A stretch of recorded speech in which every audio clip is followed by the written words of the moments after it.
അസ്സലാമു അലൈക്കും വറഹ്മത്തുള്ളാഹി വബറകാതുഹു. ഹദീസ് ക്ലാസ് 1376. ബഹുമാനപ്പെട്ട ഇമാം ബുഖാരി റളിയല്ലാഹു അൻഹു റിപ്പോർട്ട് ചെയ്യുന്ന ഹദീസ്.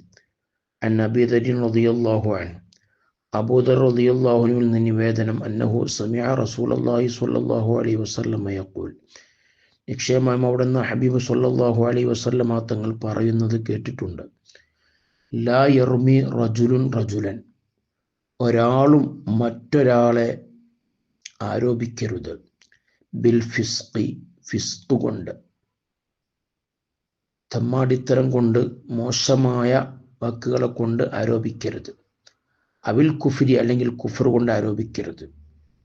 ഒരാളെക്കുറിച്ച് വ്യഭിചാരം ആരോപിക്കുക, അല്ലെങ്കിൽ കള്ളനാണെന്ന് ആരോപിക്കുക, അല്ലെങ്കിൽ കള്ളുകുടിയനാണെന്ന് പറയുക, ഇങ്ങനെ മോശമായ കാര്യങ്ങളെ കൊണ്ട് മറ്റൊരാളെ ആരോപിക്കരുത്. അല്ലെങ്കിൽ കാഫിറാണ്, അവൻ സത്യനിഷേധിയാണ്, ഈ നിലക്ക് ഒരാൾ ആരോപിച്ചു കഴിഞ്ഞാൽ ഇല്ലർത്തദ്ദത്ത് അലൈഹി, അത് അവൻ്റെ മേൽ മടങ്ങിയിട്ടല്ലാതെ ഇല്ല. അത് ആരെക്കുറിച്ച് നമ്മൾ ആരോപിച്ചു കഴിഞ്ഞാൽ അത് അവനിലേക്ക് തന്നെ മടങ്ങും. ഇല്ലം യക്കുൻ സാഹിബുഹു കദാലിക, പറയപ്പെട്ട ആള് അപ്രകാരമല്ലെങ്കിൽ.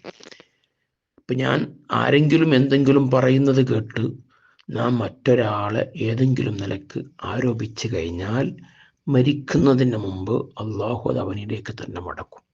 അവന് ആ ആരോപണം വന്നിട്ടല്ലാതെ അവൻ മരിക്കുകയില്ല എന്ന്. വളരെ ഗൗരവമുള്ള ഒരു കാര്യമാണ്, നാം ശ്രദ്ധിക്കേണ്ട വിഷയമാണ്. ഒരാളെക്കുറിച്ച് നാം എന്തെങ്കിലും പറയുമ്പോൾ അത് 100% നമുക്ക് ഉറപ്പില്ലാതെ ഇവിടുന്ന് ഓരോരുത്തർക്ക് പറയുന്നത് കേട്ട് പറഞ്ഞാൽ അള്ളാഹു തആല മരിക്കുന്നതിന് മുമ്പ് അവനെ അതേ രൂപത്തിൽ ആരോപിച്ചിട്ടല്ലാതെ അവൻ മരിക്കുകയില്ല, അവനിലേക്ക് തന്നെ മടക്കപ്പെടുമെന്നാണ്. അള്ളാഹു കാത്തുരക്ഷിക്കുമാറാവട്ടെ.